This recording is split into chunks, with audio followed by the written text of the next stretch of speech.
नमस्कार मित्रांनो, celebrity show मध्ये मी तेजस्विनी आपलं मनपूर्वक स्वागत करते. आपल्या महाविद्यालयाची गेल्या 3 वर्षापासून परंपरा आहे. एक व्यावसायिक नाटक आपला जेव्हा तरुणोत्सव असतो म्हणजे कॉलेज शो फेस्टिवल असतं तेव्हा आपण एक व्यावसायिक नाटक 1, 2, 3 असं आपण ठेवतो. पण यावर्षी आम्ही एकच नाटक ठरवलं करायचं, कारण एक नाटक हे 3 नाटकांच्या बरोबरीचं आहे. एवढा दमदार नाटक आपण ठेवलेलं आहे. अर्थातच तुम्ही माझ्या सगळ्या प्रेक्षकांनी हे नाटक आधी पाहिलंही असेल, पण मला वाटतं चेंबूरकर आणि हा एरियातल्या चेंबूर आणि जवळपासच्या गावांमध्ये हे नाटक झालं नाहीये. त्यामुळे सगळ्यांना ऑल द वे दादर किंवा ठाण्याला जावं लागतं हे नाटक पाहण्यासाठी. तर आज फिल्टर कॉफीची टीम आपण पाहू शकतो माझ्यासोबत आहे आणि आपण स्वागत करूया सगळ्या कलाकारांचं. माझ्यासोबत आहेत उर्मिला कानेटकर, नमस्कार. हाय. विराज कुलकर्णी, नमस्कार. किरण गायकवाड सर, विक्रम गायकवाड सॉरी विक्रम गायकवाड आणि कुणाल मेश्राम, तुमचं दोघांचंही मनपूर्वक स्वागत आहे. आणि आज अच्छा फिल्टर कॉफीच्या निमित्ताने आपण वारंवार ऍक्च्युली सेट्सवर भेटत असतो, पण ते फार गडबड गोंधळ असं सगळं होतं आणि म्हटलं आज रिलॅक्समध्ये, आज नाटकाच्या निमित्ताने तुम्ही आलाय तर म्हटलं आज रिलॅक्समध्ये थोडीशी गपशप होऊ दे. अर्थातच फिल्टर कॉफीचे बरेच प्रयोग झालेले आहेत आणि लेखक दिग्दर्शक महेश मांजरेकर सरांचं हे नाटक आहे. आपण सगळं आता इतके प्रयोग करून आलेलो आहोत, तर आता कशा स्टेजला नाटक आहे याविषयी आपण बोलूया. किंवा तुमच्याकडे जेव्हा हे स्क्रिप्ट आलं, म्हणजे हे फार अगदीच बेसिक होईल, स्क्रिप्ट आला तेव्हा तुम्हाला हा रोल कसा वाटला, पण थोडंसं त्याबद्दल कोणी सांगा सुरुवात. मी ऍक्च्युली एका वेगळ्या नाटकाचा प्रयोग बघायला गेले होते. Okay. मला महेश सर भेटले, खूप वर्षांनी भेट झाली होती आमची आणि तिथेच भेटल्या ते म्हणाले की मी एक नाटक करतोय, तुला करायला आवडेल का. आणि अनायासे असं झालं की गेले 2-4 महिने मी सुद्धा चांगल्या नाटकाच्या शोधात होते आणि त्यामुळे मग मी महेशांना म्हटलं ऑफकोर्स मी येईन, आपण ऐकूयात वगैरे. आणि मग मी ऐकलं मला खूपच आवडलं नाटक, त्यामुळे मी इन्स्टंटली हो म्हटलं. ओके, विराजच तुझा अनुभव? माझा अनुभव खूपच वेगळा होता, कारण मी मुळात सरांना माझं एक स्क्रिप्ट ऐकवायला गेलो होतो आणि अर्थात महेश सरांचं काम बघत लहानाचा मोठा झालोय आणि खूप ओळख नव्हती माझी, पण ते म्हणलं होते ठीक आहे ये तू वाचून दाखव. आणि ते मी स्क्रिप्ट वाचून दाखवलं, मग आमच्या गप्पा झाल्या आणि मग मी घरातून त्यांच्या निघत असताना की आता चला आता थँक्यू आपण याच्यावर बोलूया वगैरे, खांद्यावर बॅग अडकवलेली, आता दरवाजा उघडणार अशा ह्याच्यात ते म्हणले थांब तुला एक मजा सांगतो. आणि त्यांनी या नाटकाचा मला पहिला सीन नरेट केला आणि जो इतका इंटरेस्टिंग आहे, म्हणजे कुठल्याही लेखकाला म्हणजे लेखनाच्या पॉइंट ऑफ व्ह्यू तेव्हा कुठल्याही लेखकाला अगदी हेवा वाटेल असा सीन आहे. कारण त्याच्या पहिल्या 5व्या मिनिटाला जो एक हुक लागतो ऑडियन्सला, एक इतकं अनपेक्षित काहीतरी घडतं नाटकामध्ये की मलाही उत्सुकता वाटायला लागली की पुढे काय होणार, ती उत्कंठा माझीही वाटायला लागली. आणि मग त्यांनी सांगितलं की हे नाटक, या नाटकाचं एक व्हर्जन साधारण 92-93 साली सरांनी केलं होतं, तेव्हा त्यातली जी मध्यवर्ती भूमिका होती त्यात ते काम करणं होते स्वतः. तर त्यामुळे तो रोलही तसा होता, म्हणजे महेश मांजरेकर म्हटल्यावर तुम्हाला जसा डोळ्यासमोर रोल येईल तसा तो रोल होता. आणि बाकी नाटकाचं कसं वाटलं म्हटलं सर खूपच इंटरेस्टिंग वाटतंय, करणार का तुम्ही? हो हो. आणि झालं, मी घरी गेलो. 2 दिवसांनी मला सरांचा फोन आला की काय करतोयस? काही नाही, बसलोय घरी. ते म्हणले ये नाटक करशील का? म्हणलं हो करतो. तर आलो, काय नाटक आहे हे परवा ऐकवलं तेच आहे, त्यातलं आपला काय रोल आहे काही मला माहित नव्हतं. आणि सर म्हणले की तोपर्यंत उर्मिलाचं कास्टिंग झालं होतं, ते म्हणले थांब चल आपण वाचन करूयात, मी तिचा पोर्शन असतो, तू ते हे पात्र वाच. मी वाचायला लागल्यावर मला असं व्हायला लागलं की साधारण माझ्याकडे आतापर्यंत आयुष्यात ज्या पद्धतीची कॅरेक्टर्स आली त्यापेक्षा खूप वेगळं होतं. अत्यंत म्हणजे हळूहळू ते ग्रे शेड पण नाही, ते ब्लॅक कडेच जाणारं कॅरेक्टर होतं. बऱ्यापैकी घाणेरडा माणूस असतो तो या अख्ख्या नाटकामध्ये. आणि मला असं ना सारखा मला विश्वास बसेना की ह्या रोलसाठी मला बोलवलंय सरांनी. म्हणजे त्यांनी माझं कुठलं काम बघितलं नाही माहिती, पण ह्या रोलसाठी ठीक आहे वाचून बघू. आणि जसं ते नाटक उलगडत गेलं आणि जसा त्याचा शेवट येत गेला, जसं त्याची शंका होती मनात, त्याचा त्या जागी निश्चय निर्माण झाला की हे खूप बरी, काही झालं तरी आपल्याला नाटक करायचंय, पाया पडू हवं तर पण नाटक करायचं. त्याच्या क्लायमॅक्स पर्यंत वाटायला लागलं, कारण तो जशी सुरुवात जेवढी इंटरेस्टिंग आहे त्याच्या दुप्पट क्लायमॅक्स इंटरेस्टिंग आहे. आणि हा क्लायमॅक्स करायला मिळावं म्हणून काय वाटेल ते करू, पण सरांनी समहाव म्हणजे एका कसलेल्या डिरेक्टरचं डोकं याच्यात दिसतं की त्यांना एखाद्या ऍक्टर मध्ये अशी कुठली तरी एखादी गोष्ट दिसते जी इतर कोणाला दिसलेली नसते कास्टिंग करत असताना, आणि म्हणून बहुतेक ते इतके इफेक्टिव्हली वर्क होतं. कारण हा रोल माझ्याकडनं कोणी एक्सपेक्ट करत नाही, त्यामुळे जे होतं ते अजून सरप्राइझिंग होत जातं नाटकामध्ये. अच्छा. तर महेश मांजरेकर सर यांच्याकडे काम करण्याची प्रत्येक नटीची मनोकामना असते आणि आपलं ते स्वप्न असतं आणि द ड्रीम कम ट्रू असं आपण म्हणतो. तुम्ही तर बरेच वर्ष इंडस्ट्रीमध्ये आहात, रादर सिनियर आहात सगळ्यांमध्ये, तर तुमचा कसा अनुभव महेश सरांसोबत काम करताना किंवा दिग्दर्शनाचे धडे घेताना?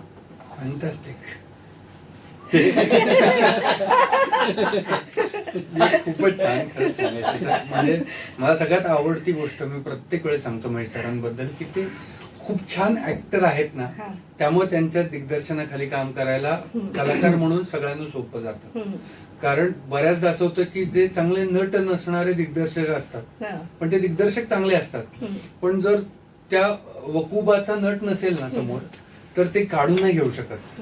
ते कितीही मोठा डिरेक्टर असू दे, तो ढ नटाकडून काम काढून नाही घेऊ शकत. ते महेश सरांच्या बाबतीत नाही होत. मग त्यातही काही अपवाद असतातच, पण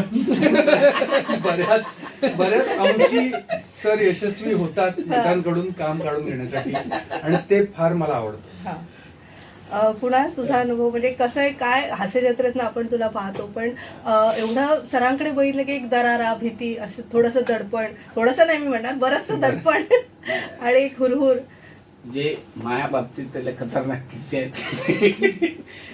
म्हणजे मी एक्सेप्ट नाही करू शकलो होतो की बा एवढं मोठ्या माणसासोबत काम करेन. म्हणजे लहानपणी वास्तव पाहिलं होतं, ते आज वास्तवमध्ये काम करू राहिलो, त्यांच्यासोबत काम करू राहिलो, ही फार चांगली गोष्ट आहे माझ्यासाठी ना. ते कॅरेक्टर जेव्हा मी ना वाचलो, सरांना वाचायला दिला, मी पहिले वाचून घेतलो प्लेन याच्यात, आणि मग नंतर सरांना बोललो सर थोडंसं विदर्भाच्या भाषेत वाचून दाखवू शकतो. तर ते बोलले की बा वाचून दाखव. चांगलं वाटलं ठेवू ना. मग वाचून दाखवलं जसं हा म्हणा हे ह्या स्लो मध्ये वाचून. मग तेव्हापासून मग ते अजून मग त्याच्यावर परत वर्कआउट करत गेलो की कुठं कुठं काय काय ऍडिशन घेता येतील, काय काय नाही. पण सरांच्या समोर काय ऍडिशन घेता नाही. ते कधी कधी होते. मग बसवाच्या वेळेस तर फार इंटरेस्टिंग, बरंच काही शिकण्यासारखं मिळालं. म्हणजे तुम्ही अभिनय करायचंच नाही, सहज कसं येतंय ते पहा, नॅचरल तुमच्याकडून काय घडते बा त्याच्यातून येऊ द्या बाहेर, असं सरांचं म्हणणं. म्हणजे सरांकडून फार चांगल्या पद्धतीनं अभिनय किती सहज करावा हे धडे तर घेतले बा. आणि आतापर्यंत आमची जेवढे शो झाले एवढे छान आम्ही आमच्या म्हणजे समोरच्या आर्टिस्टचं काय बोलतील काय नाही हे एवढं बॉन्डिंग झालेलं फार चांगलं मस्त. आणि कुठलाच शो असा स्लो झाला नाही किंवा डाऊन झाला नाही, सगळे मस्त धमाल झाले, सगळं चिकचर झालेले आहेत शो धमाल. म्हणून आतापर्यंत 60 शो झाले. उर्मिला आणि विराजस, म्हणजे तुम्हाला सगळ्यांनाच विचारायचं आहे की प्रत्येक प्रयोगागणिक आपण म्हणतो नाटक आपल्याला वेगळं सापडत जातं, प्रत्येकाचा रोल आपल्याला काहीतरी नवीन देऊन जातो प्रत्येक प्रयोगागणिक. हे झालं प्रयोगांचं. म्हणजे आपण आधी सरांबद्दल बोललो, तुम्ही सुद्धा असता आता जवळजवळ कलाकार आहात, तुम्ही बरीच वर्ष सगळं फिल्म, टेलिव्हिजन आणि आता नाटकामध्ये आहात. तर तुम्हाला नाटक करताना वेगळे अनुभव दरवेळी काय आले ते थोडंसं जाणून, किंवा तुम्ही तुमचं स्टडी कसं केलं? कारण आता पहिली गोष्ट म्हणजे हे माझं पहिलं व्यावसायिक नाटक आहे आणि त्यामुळे इतके 60 शोज वगैरे मी नाटकाचे आधी केलेले नाही. एक माझा विशेष अनुभव जो मला ह्या नाटकाच्या दरम्यान जाणवला तो म्हणजे प्रेक्षकांना सुद्धा हे कायम वाटत राहतं की कसं पाठांतर कसं करतात ना, कसं तुम्हाला लक्षात राहतं ना वगैरे, हे सगळं हे प्रत्येक मला हेच वाटायचं की कसं करतात पाठ. पण एक मला आलेला अनुभव म्हणजे की जे काय रिहर्सल मध्ये किंवा इतक्या प्रयोगांनंतर ती सगळी वाक्य आणि ते ऍटमॉस्फिअर ते सगळं खूप मसल मेमरीत नाही येतं.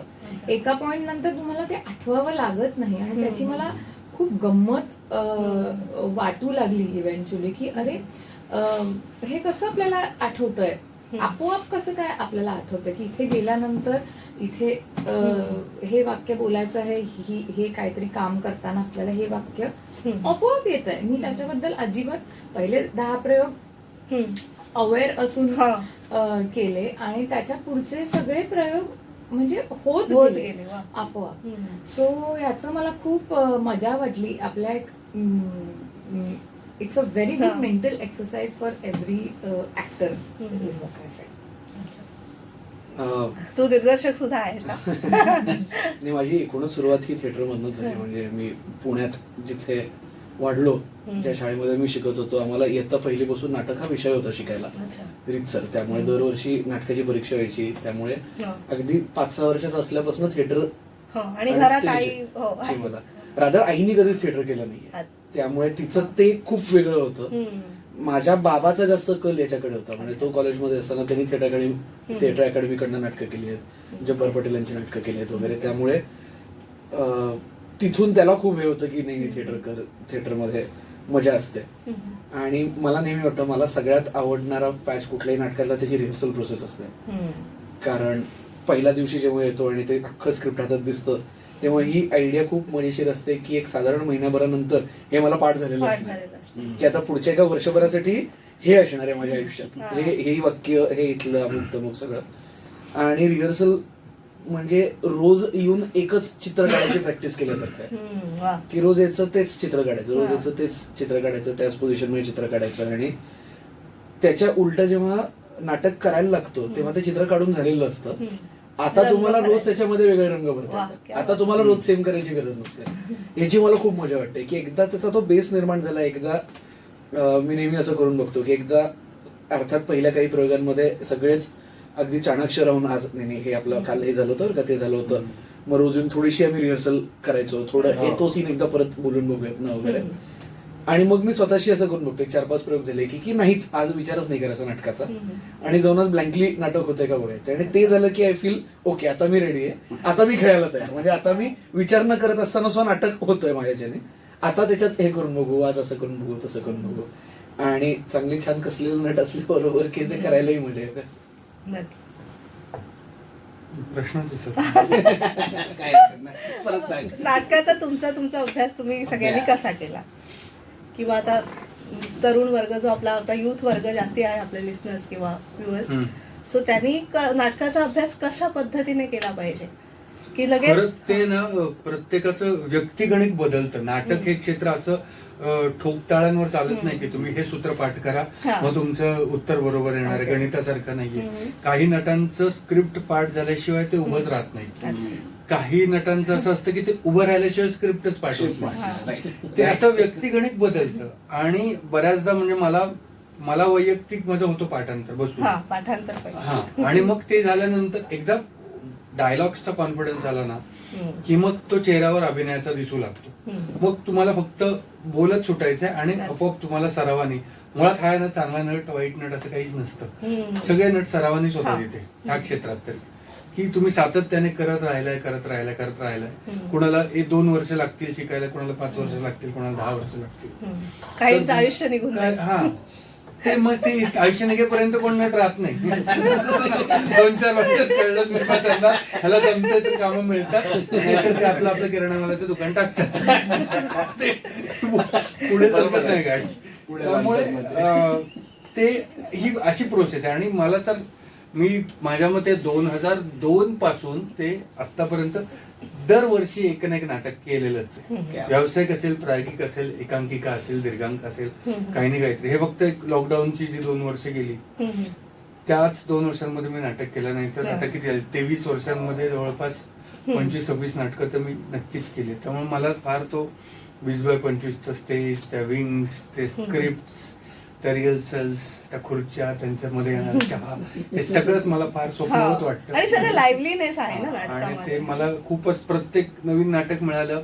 आणि ते पहिल्या दिवशीच्या रिहर्सल पासून ते ग्रँड रिहर्सल पासून पहिल्या 10 प्रयोगांपर्यंत ते सगळं एकदम आपण ते परिराणी फिरते ना ढगात, तो फील मला अजूनही येतो की ते फार मजेशीर आहे नाटक हे क्षेत्रच. नक्कीच. सेलिब्रिटी शो मध्ये एक छोटीशी विश्रांती घेऊया फिल्टर कॉफी टीम सोबत. आपल्या गप्पा अशाच सुरू राहणार आहेत. तुम्ही मात्र ऐकत राहा आचार्य 90 FM ऑन रेडिओ.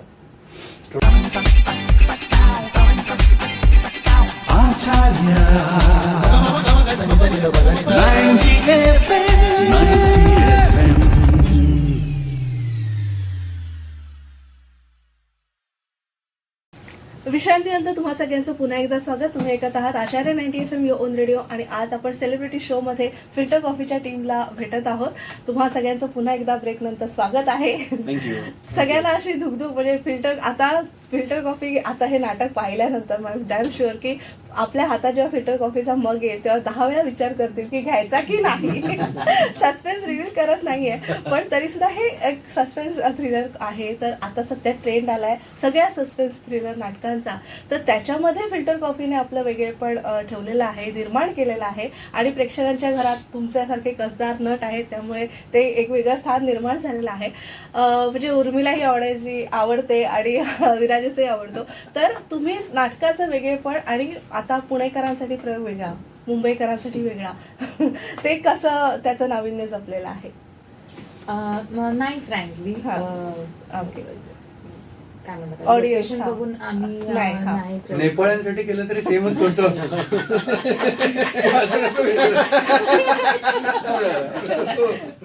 नाही, पण थोडंफार असतं म्हणजे एक हा. पहिला साधारण सीन होईपर्यंत एक अंदाज येतो आज काय पद्धतीचा प्रेक्षक आहे. ऑडियन्स हा शहरावर नाही, कारण audience च्या याच्यावर असतं. सगळ्यांचा मिळून तो खेळ असतो कारण की ते त्यांनीही तेवढाच रिस्पॉन्स दिला पाहिजे तर ते नाटक रंगतं.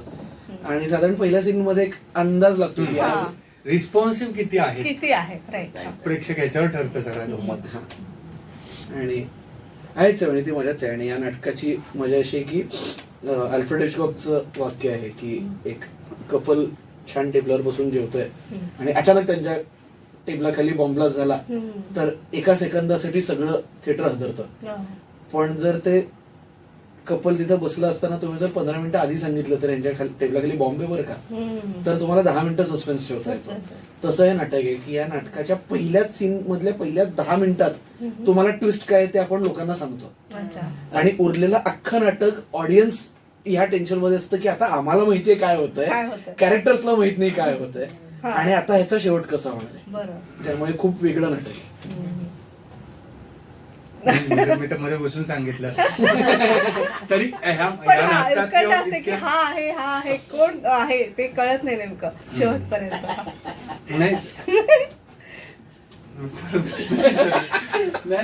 नाही वेगळे पण नाटकाचं वेगळे पण काय आहे. इतर सगळे आताचे व्यावसायिक रंगभूमीवर नाटकं चालू आहेत सस्पेन्स थ्रिलर, त्याच्यामध्ये हे वेगळं पण कसं टिकवलंय? हे जे यांनी सांगितलं की हुक तुम्हाला आधीच समजलेलं की गोष्ट कुठून जाणार आहे, कुठून जाणार निघाली आहे हे माहितीये, कुठे पोहोचणार हे तुम्हाला माहिती नाही. ते ज्या पद्धतीने त्याची मांडणी केली आहे ती फार इंटरेस्टिंग आहे.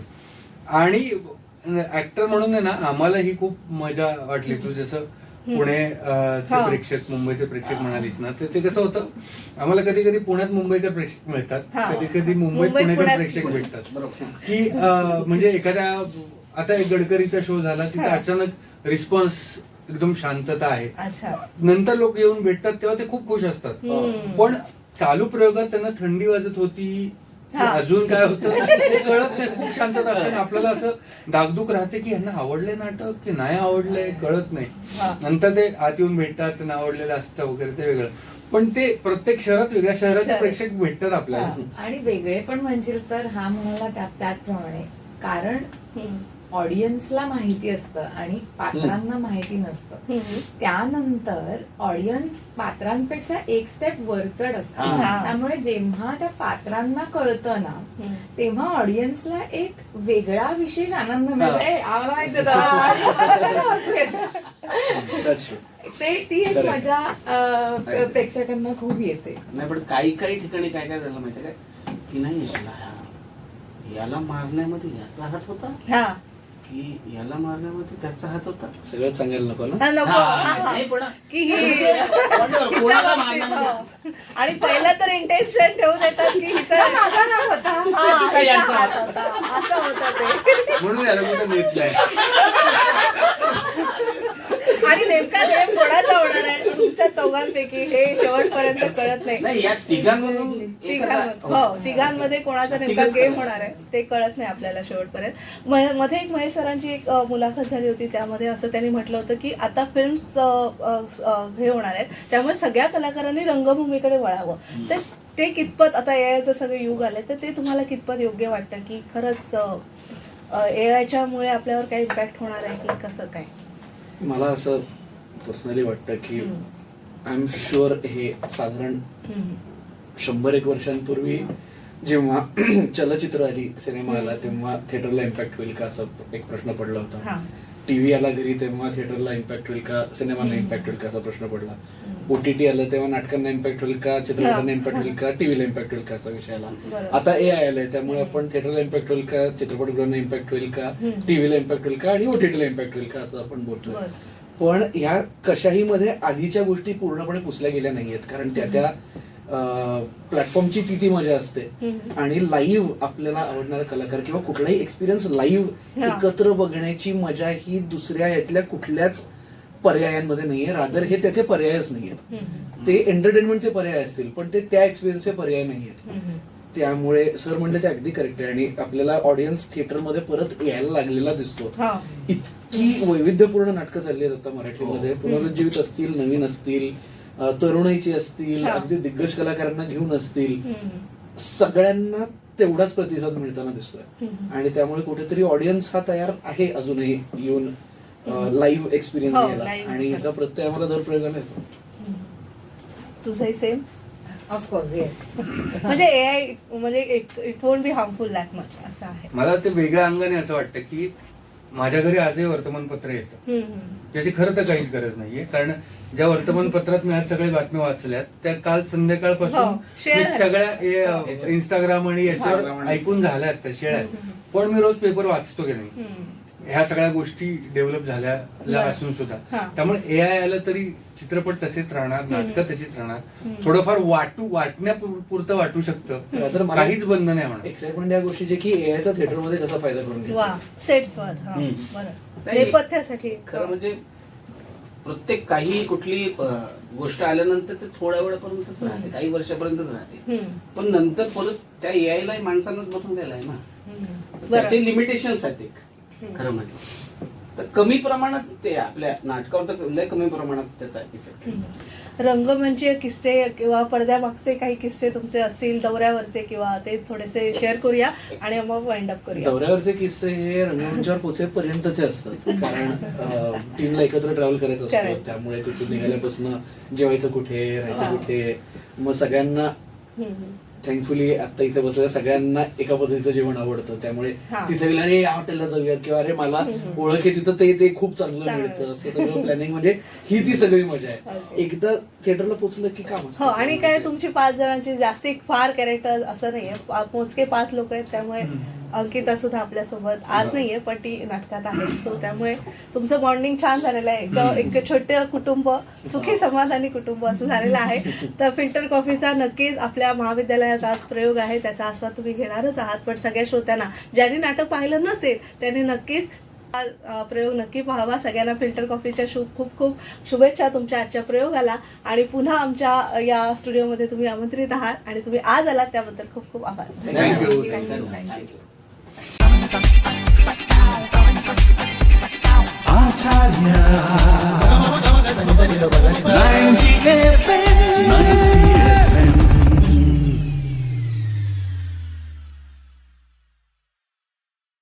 विश्रांतीनंतर तुम्हा सगळ्यांचं पुन्हा एकदा स्वागत. तुम्ही ऐकत आहात आचार्य 90 FM युअर ओन रेडिओ. आणि आज आपण कलाकारांशी तर बोललोच फिल्टर कॉफीच्या, पण आता रितेश प्रोडक्शनचे जे निर्माते आहेत दिलीप जगताप सर माझ्यासोबत आहेत.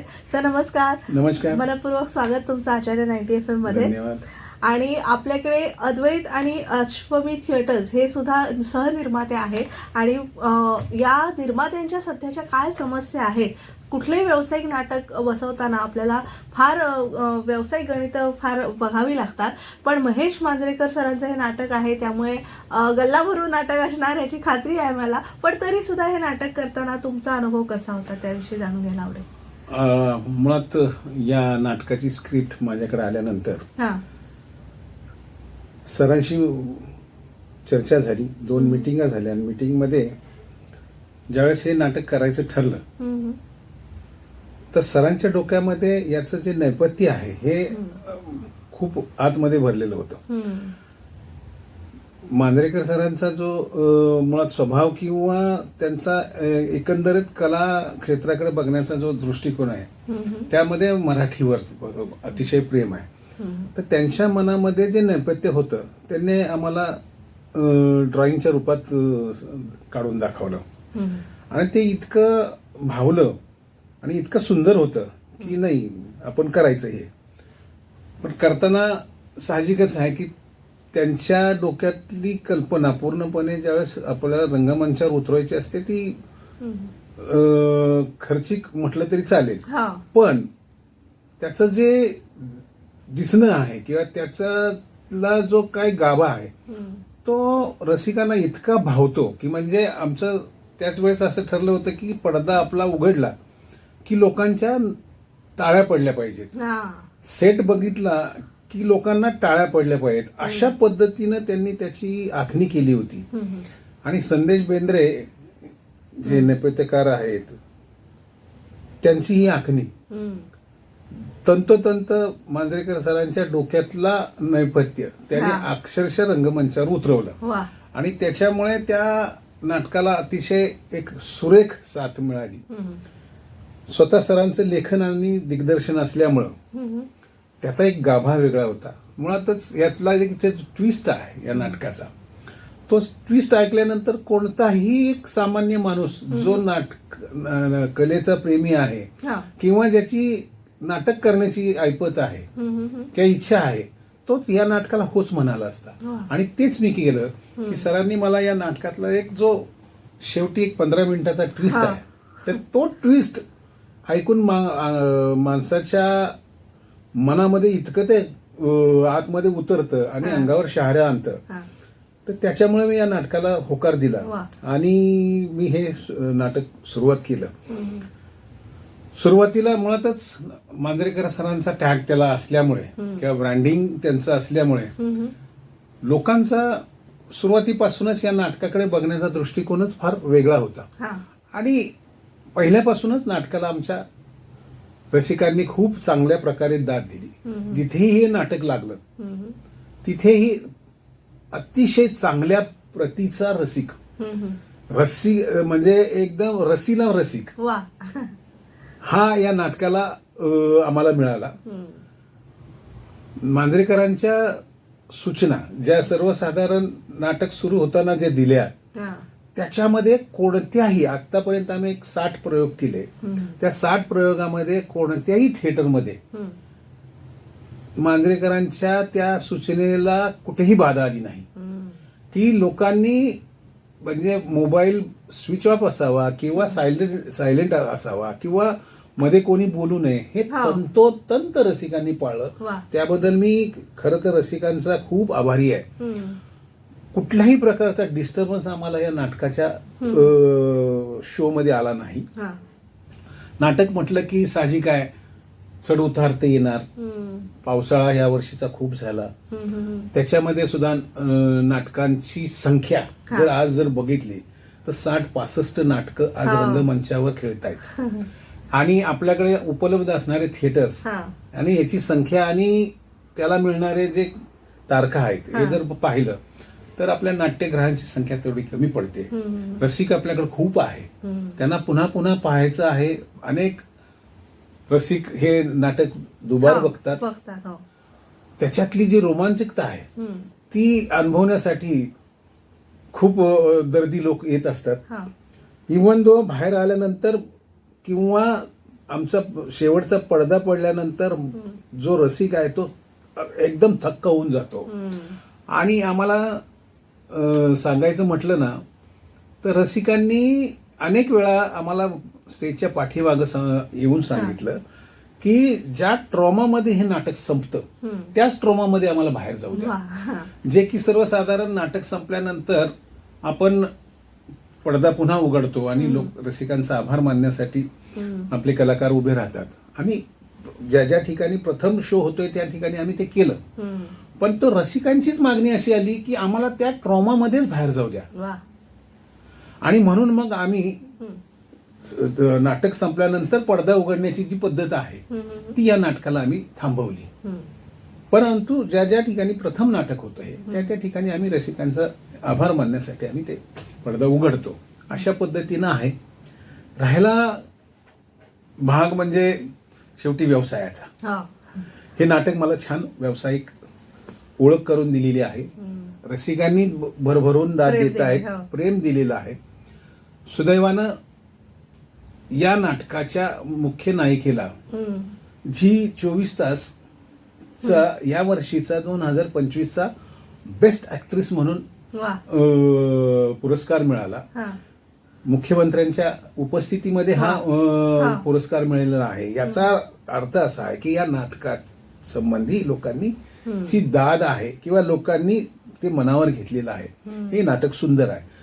नाटकाच्या प्रयोगाच्या अगोदर आणि प्रयोगाच्या नंतर आम्ही जे काही व्ह्युअर्सचे काही bites घेतो. बाईट्स घेतो हा.